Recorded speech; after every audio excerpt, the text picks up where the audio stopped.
Fluxo dos Samurais 2024. Como Cristóvão Colombo, quando veio para as Américas em busca de especiarias, ouro, e acabou encontrando aquilo que ele menos esperava, né?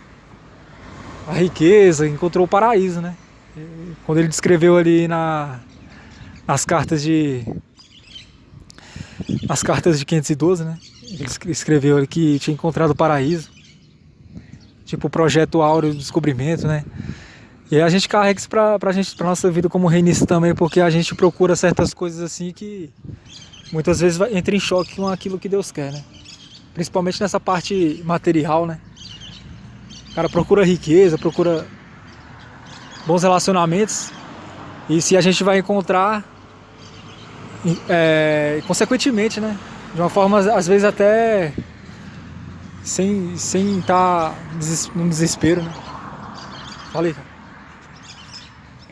Samuel de Andrade na voz, do Fluxo dos Samurais, Polo Industrial, Ceilândia Norte. Os colonizadores, que ele falou do Cristóvão Colombo no começo da conversa dele, os nacionalistas, as pessoas positivistas, os legalistas, as pessoas que optam muitas vezes pelo politicamente correto, os ultraconservadores, que essa é a palavra certa, não só conservadores, mas ultraconservadores, como o BBB, a bancada da Bíblia e da bala. Todas as coisas cooperam, né, para o bem daqueles que amam a Deus e que andam segundo o seu propósito. E em nome de Deus, as pessoas já matou demais, já fizeram muitas coisas absurdas em nome do Criador, em nome do Eterno. E isso é uma preocupação muito grande para a nossa sociedade. Assim como cantam os pássaros, fala o poeta da pós-modernidade. Como tu acha, tu projeta assim uma vida diferente, tipo, nessa era que a gente está vivendo, tipo, como uma forma assim de você não, tipo, se adequar, mas ser uma pessoa parecida assim com os profetas, com o próprio Cristo, né? Que trouxe tipo uma nova forma de vida assim pro mundo. A pauta de você conseguir defender o ministério proposto, que significa o episcopado, como fala na Bíblia Sagrada, quem deseja o episcopado, excelente obra deseja, né? Excelente profissão, vocação existe ali, quem gosta do episcopado. Ou seja, as questões eclesiásticas, que são os líderes das igrejas, os líderes religiosos, eles fizeram um pacto com os poderosos no passado, né? E enganou muita gente, cara. Ou seja, agora as coisas mudaram, porque hoje você vive a pós-modernidade. A pós-modernidade se caracteriza pela questão de ser heterogênea, que significa o quê? Água e óleo não se misturam mais. A pós-modernidade. Essa é a força, tá ligado, que as máquinas fizeram na Terra, que é o monitoramento mundial, né, de câmeras no rosto das pessoas. Tem um celular na frente da frente e atrás do celular, ou seja, a câmera capta imagens, com certeza, né? Então todo mundo é monitorado. Ou seja, existe a questão desde 1984, né, do George Orwell, o grande escritor, que falou a respeito aí dessas questões das câmeras invadirem a Terra.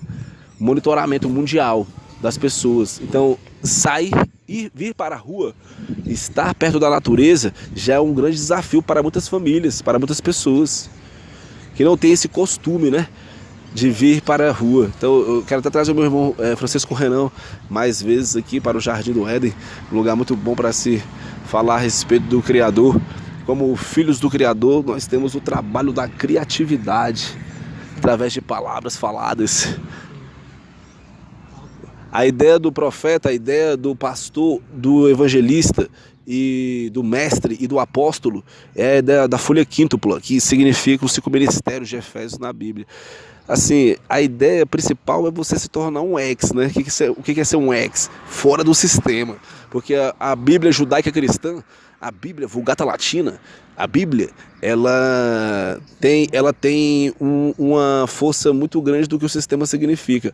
Já a Bíblia Codex original do professor Haeckel, da filosofia X, lá do sul do país, do Brasil, já tem um teor para quem estuda teologia há muitos anos como nós, né? Nosso esporte favorito é a teologia. Ou seja, temos já prática com essas ideias, né, a respeito do que o cristianismo está evidenciando na geografia brasileira, né, que é a esperança aí da restauração do reino de Davi, né, sobre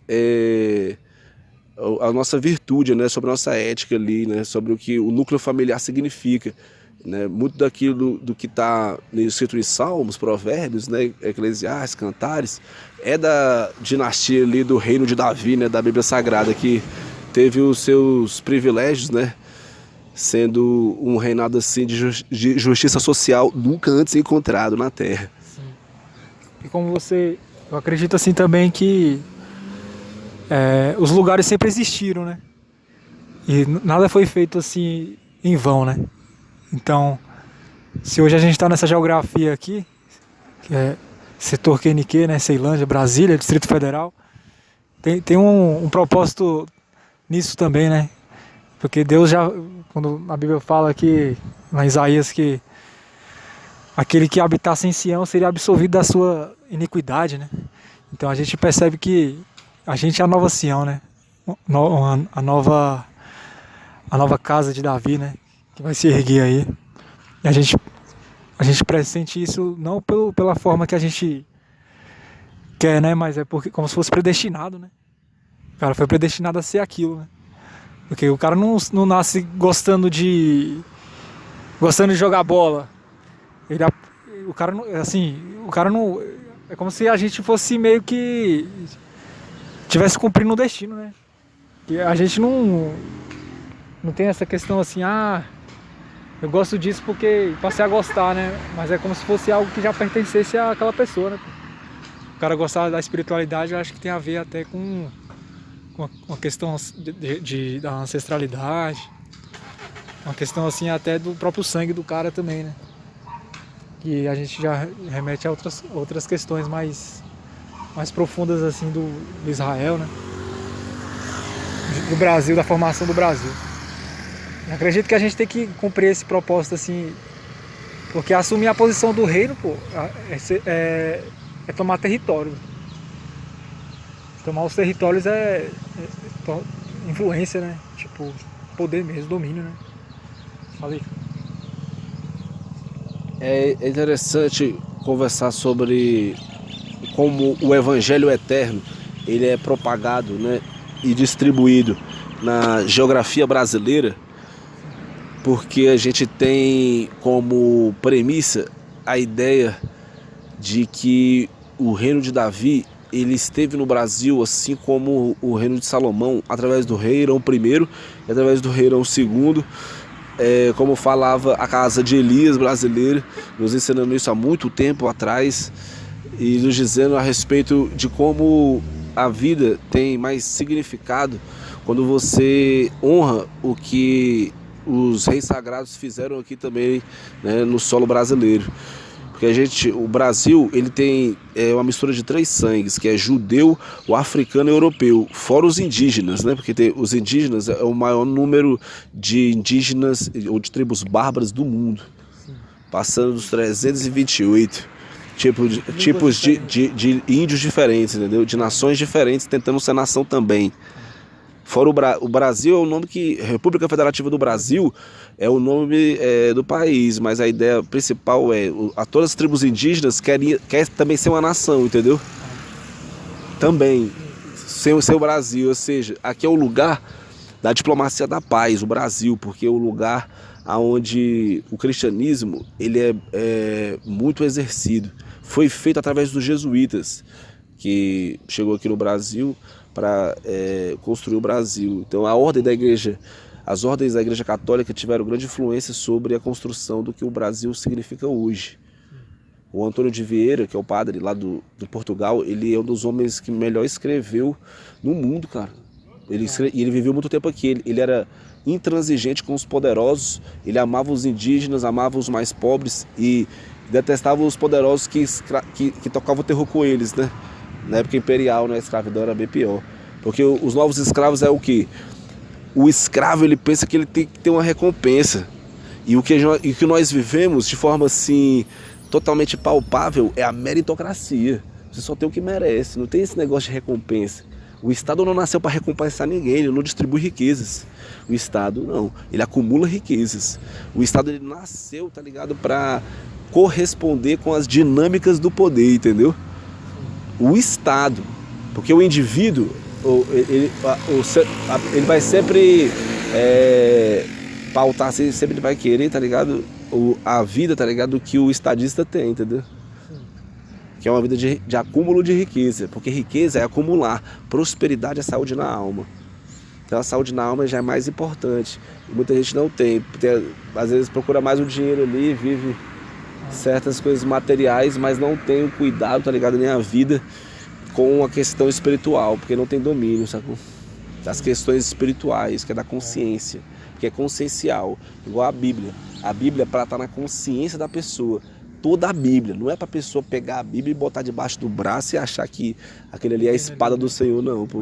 Aquilo lá tem que ter na mente dela, tem que estar dentro dela. Porque existem dois mundos, o mundo que a gente vê com nossos olhos e o mundo que é o transcendental, que está dentro de nós, que é a nossa consciência, que é um corpo astral, entendeu?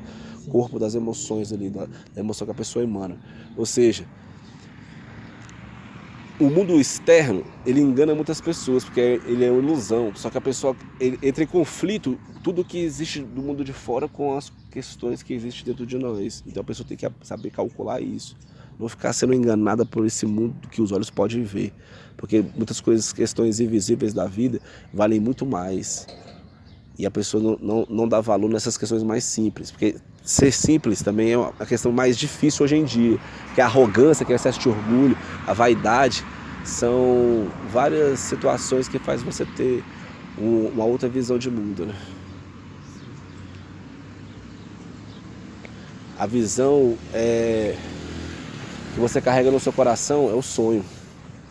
Porque adianta ter olhos para ver se eu não tenho um coração para sonhar. Então eu sou o realizador dos sonhos. Por quê? Porque eu faço a teoria, que é a programação neurolinguística, através do Instagram, do Twitter e também do Facebook. No Facebook e no Instagram, Ricardo de Andrade. No Instagram, Ricardo de Andrade, LAN. E no Twitter, Ricardo Felipe D. O D era o final. Ricardo Felipe, FILIPE. Ou seja, Ricardo Felipe D no Twitter. Então, quando você aprende a ter o manejo do que você tem que estabelecer, principalmente na ideia de ser um embaixador da restauração do reino de Davi na geografia brasileira, primeiro eu sou um cidadão do reino de Deus. Então, o cidadão do reino de Deus não é um membro e nem frequentador de nenhuma religião. Então, ele tem que ter uma ética ali da cidadania, né, uma moral ali dedicada, né, ao exemplo, né? Até o anarquismo é dessa forma também, é mais difícil ainda. Porque a pessoa pensa que é mais fácil você ter uma ideologia ali, você ter uma proposta de engenharia social, tá ligado? De comunidade, de exemplo, para que a gente possa resolver os conflitos, resolver os problemas. Porque é muito importante se tornar solução sempre, e não ser o problema, entendeu? Porque de problema, tá ligado? Muitas famílias já estão cheias de problemas, tá ligado? Então assim, ser solução o quê? É ter uma base moral, uma base ética onde você pode ajudar, tá ligado? Aonde você estiver. A comunidade ser mais próspera, tá ligado? É enriquecer a comunidade, véio. Porque é um ponto de riqueza, entendeu? A família, o núcleo familiar, ele é o que é primeiramente atacado, o núcleo familiar. Porque a família é a base de todas as coisas da vida. Então, o que o mal faz? O mal, ele contamina, ele persegue e ele divide. Então a essência do mal é isso: perseguir, contaminar, dividir. Ou contaminar, perseguir, dividir. Ou seja, isso é o quê? É a forma de você entender que cada vez que você está envelhecendo, você pode estar rejuvenescendo. Se você parar de fazer os erros, né, de quando você era mais novo. Rejuvenescer nesse sentido mesmo de ter saúde em todas as dimensões da vida. Fluxo dos Samurais, 2024. Samuel de Andrade, Ricardo de Andrade.